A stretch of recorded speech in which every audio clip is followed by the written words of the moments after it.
woods one day, and here comes Bigfoot puffing a J. He was laughing to himself at some kind of joke as he sidled on up and offered me a toke. He was covered in hair and 3 times the size of the man. As for the spliff, I could barely lift it with both hands. Tried my best, though.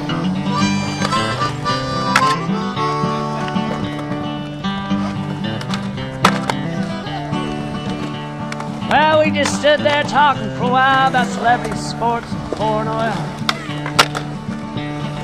I ain't had many friends, he said, and he stopped. Come back sometime, I'll show you my crop. Well, I told him I would, and I set off for home, and left old Bigfoot standing there alone. With a pair of binoculars around his neck. People watching.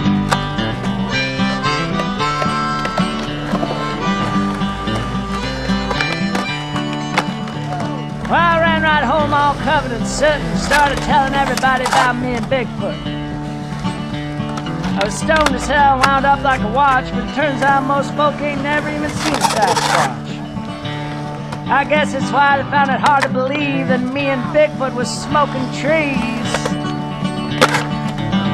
Maui wowie, Swiss miss, turtle power, woo!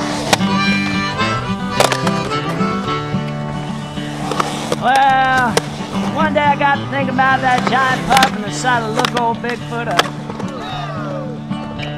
So I got me some paper from the paper store and went back to the place where I seen it before, and I laid out the paper in a 10-foot strip and started throwing in handfuls of California crime.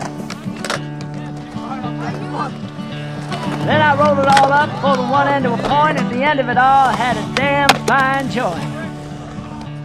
Like a hog's leg. Bob Marley.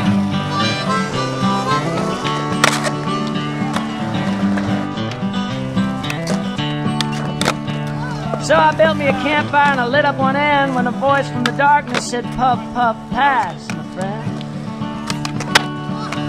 It was Bigfoot sure enough there in the trees, carrying a keg of beer and a whole stack of munchies.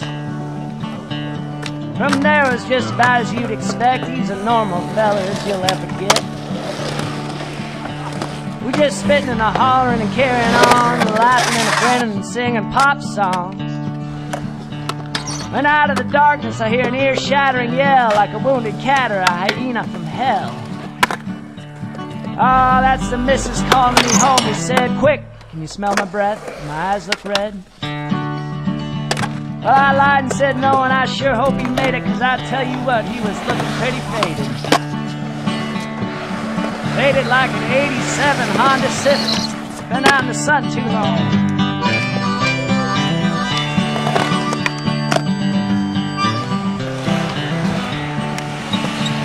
Well, that's my story, kids, and I swear it's true, and maybe someday you'll tell it to your grandkids, too.